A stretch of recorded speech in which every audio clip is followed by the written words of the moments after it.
Earlier, we will be starting our discussion on how to solve or approach your MCQs based on our discussion for the past 2 to 3 days. So, moving on to the first question: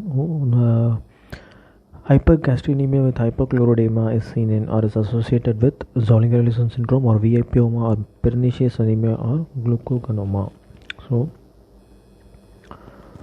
first we will rule out the options one by one and we'll finally arrive at the answers. First we'll move on to glucogonoma. So glucogonoma is a type of pancreatic neuroendocrine tumor. The matter of the fact that all your A, B and D options are all of pancreatic neuroendocrine tumor except for pernicious anemia. So that stands here or out. So first let us see what are the options and how we are relating it to your questions. Glucogonoma is a pancreatic neuroendocrine tumor that is known for its malignant potential, and it is characterized by 4 Ds. So what are the 4 Ds? Diabetes due to carbohydrate metabolism derangements or dysfunction, and depression. Most of them forget this feature, and the other 2 Ds, which includes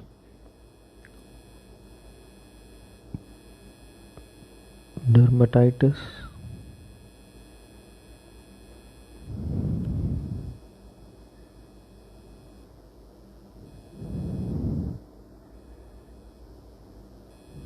the dermatitis is specifically shown in the picture, that is called as necrolytic migratory erythema. Many times, n number of times asked MCQ question for you.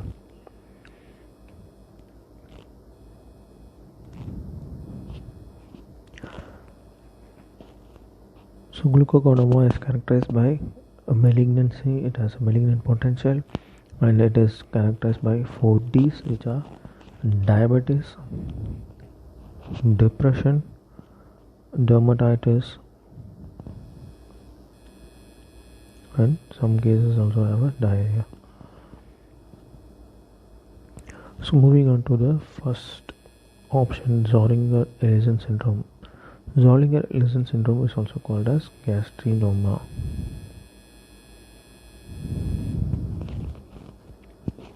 Gastrinoma is produced by your gastrin secreting cells, or the D cells, but it is most commonly associated with your MEN1 syndrome. Most common peanut tumor in your MEN1 if they have, and many times they have, then the answer is your gastrinoma.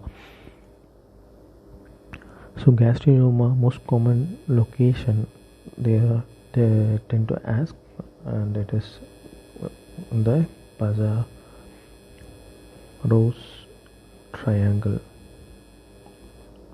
which is, show the picture, which is marked by the junction of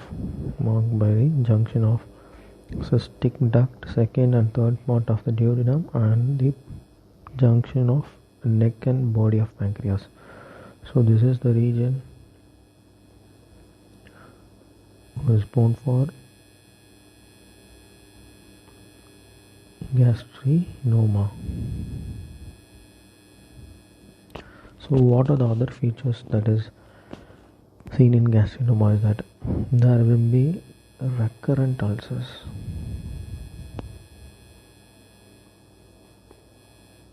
and it is also remitting ulcer, which means that even after repeated attempts of PPI, it tends to recur. They are multiple in nature, and they are seen in unusual location like jejunum. If you see a jejunal ulcer, then you can, jejunal ulcer and multiple in nature, then you can straight away go for a diagnosis of gastrinoma. since it is very rare to see multiple neuropeptic ulcers disease in the jejunum. Usually it occurs in your stomach and duodenum. If you see on ureoscopy multiple jejunal ulcers, then you can straight away go for gastrinoma diagnosis with your laboratory investigations. So it presents with multiple recurrent ulcers in the duodenum. Most common site is Psoas triangle. In Psoas triangle, most common location is duodenum. Almost 90% occurs in Psoas triangle. In the Psoas triangle, 75% occurs in your duodenum. So what happens in gastrinoma is that there is increased production of gastrin ultimately. Yes. So our question says hypergastrinemia. So one of the criteria is defined by the gastrinoma, and the other is hypochlorhydria. So this one, whether hypochlorhydria is seen? No, hypochlorhydria is not seen because increased gas chain. What will it do? It acts upon histamine receptor, and this histamine receptor indirectly acts on the parietal cells, and it will increase your HCl. So there is increased HCl production. So there is hyperchlorhydria. So it is characterized by, so gastrinoma option A is characterized by increased gastrin and increased HCl. Okay. So moving on to the other option, this B option. So A is ruled out, D is also ruled out. So remaining is B and C. So B, VIPoma, is characterized by, it is also called as Werner-Morrison syndrome. Sorry, I will use some other color.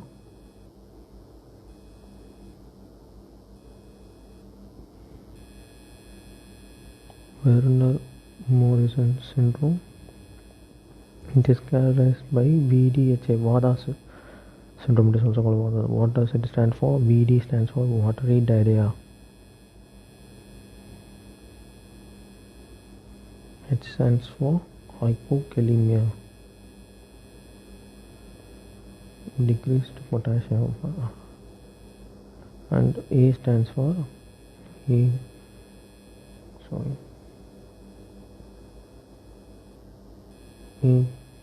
chlorhydria. So there is severe dehydration going to occur.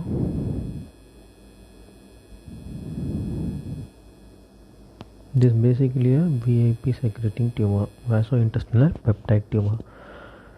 So it should be treated immediately with fluid. Aggressive fluid therapy is the first line of management in order to correct your electrolytes and your diarrhea, or is profuse diarrhea.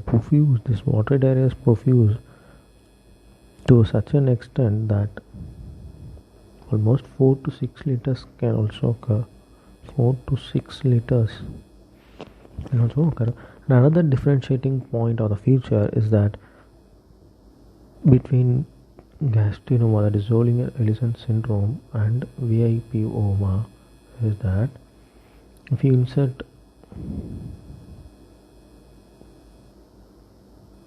nasogastric tube in Zollinger-Ellison syndrome or gastrinoma, the diarrhea stops, whereas in VIPoma it persists. Diarrhea or vomiting also stops, which is an important clinical feature that you can use to differentiate between your Zollinger and VIPoma clinically in your emergency setting. Okay.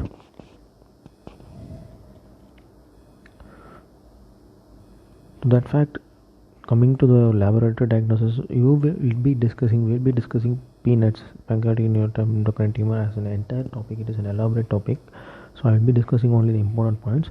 So in gastrinoma, for diagnosis, we measure serum gastrin levels, which will be more than 1000 picograms, and secretin stimulation test also done, which will be more than 10 times increased than your normal value. So we will discuss in detail about the peanuts later on in a separate class. So now we have seen that Zollinger-Ellison syndrome, there is hyperchlorhydria, so the option is wrong. In VAPoma, achlorhydria is seen, but hypergastridemia is not seen. So VAPoma is also ruled out. So the remaining option is your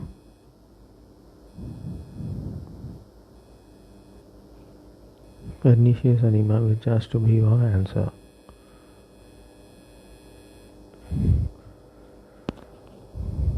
So pernicious anemia, what happens in pernicious anemia is that this is the type of autoimmune disorder I will show in this picture, in which there is an autoimmune antibody against your parietal cells. This is your parietal cell. So that is going to be antiparietal antibody. So parietal cell is involved in the production of intrinsic factor, also, which is not shown in your picture. It is also responsible for your HCl production. It is also responsible for our HCl production. So what happens if the parietal cell is destroyed? An autoimmune antibody destroys the parietal cell against parietal cells, and they cause indirectly decrease in intrinsic factor and decrease in HCl. Decrease in intrinsic factor leads to malabsorption of vitamin B12. As we all know, in the mechanism of the absorption or metabolism of vitamin B12, we need intrinsic factor. Without intrinsic factor, B12 cannot be absorbed, so it will be resulting in megaloblastic anemia, type of megaloblastic anemia called as pernicious anemia. So there is decreased HCl chloride levels.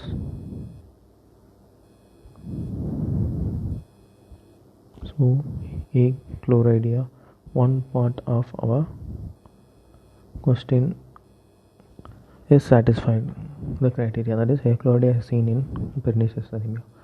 So how do you attribute hypergastrinemia? So autoimmune gastritis or autoimmune conditions, what is the key feature I want you to remember is very, very important. It spares the antral gastrin producing cells. So this has been clearly depicted in this, shown in this picture. See, these antral G cells is spared. The autoimmune gastritis affects the fundus, spares the antrum. Very, very important to understand. This MCQ is based upon the fact, this lone important fact. So fundus as your parietal cell, so parietal cells is destroyed, so there is going to be B12 deficiency, plus HCl is also decreased because it also produces HCl, so achlorhydria occurs, and your iron deficiency is also affected indirectly. So the antrum is mainly as a G cells which produce your gastrin, so it is spared, so gastrin levels is increased in the inflammation. So there is going to be hypergastrinemia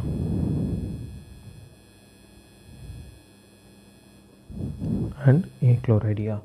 So this is what been asked in your question. So as an additional points for your exam and MCQs, we will discuss about in short about Schilling's test. So Schilling's test is basically used in identifying the megaloblastic anemia. Okay, so what we do, we give oral radioactive B12 and then IM injection of non-radioactive B12 to saturate B12 binding proteins and to flush out it. So after this you give a first oral and then IM, which is IM is non-radioactive, and then after 24 hours you collect the urine, normal person will excrete greater than 10% of the oral dose.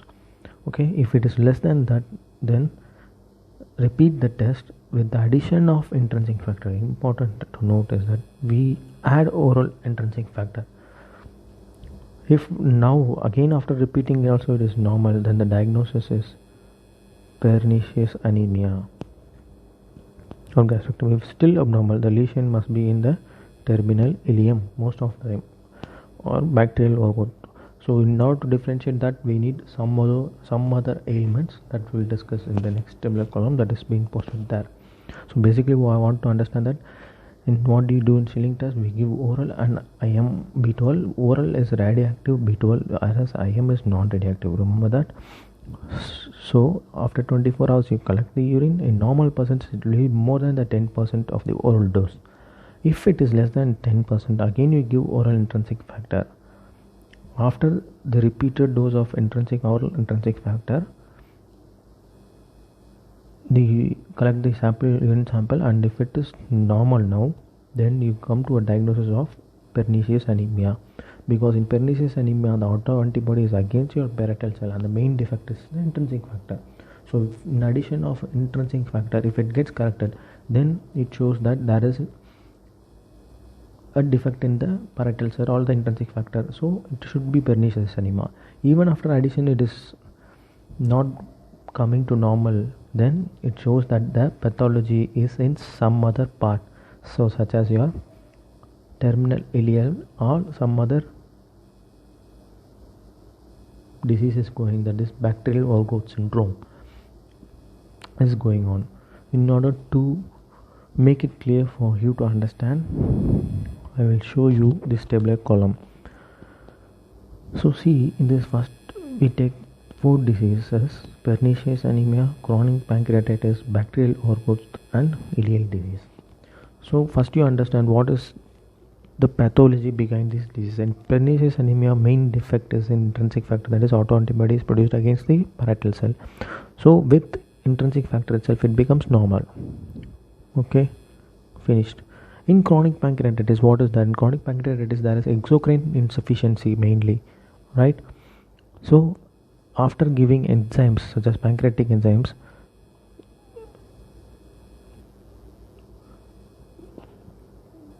it will become normal. But when you give intrinsic factor, also it will be reduced. That is, your repeated dose of intrinsic factor, there will be reduced amount of urinary levels in Schilling test. So all these 3, chronic pancreatitis, bacterial overgrowth and ileal disease, will have reduced level of this factor even after second repeated dose. Okay, so on giving pancreatic enzymes, if it improves, then you make a diagnosis of chronic pancreatitis. After 5 days you give antibiotic therapy and see, and then it becomes normal, then you come to the diagnosis of bacterial overgrowth syndrome. Even after pancreatic enzyme and antibiotic therapy for 5 days, there is no normalcy seen.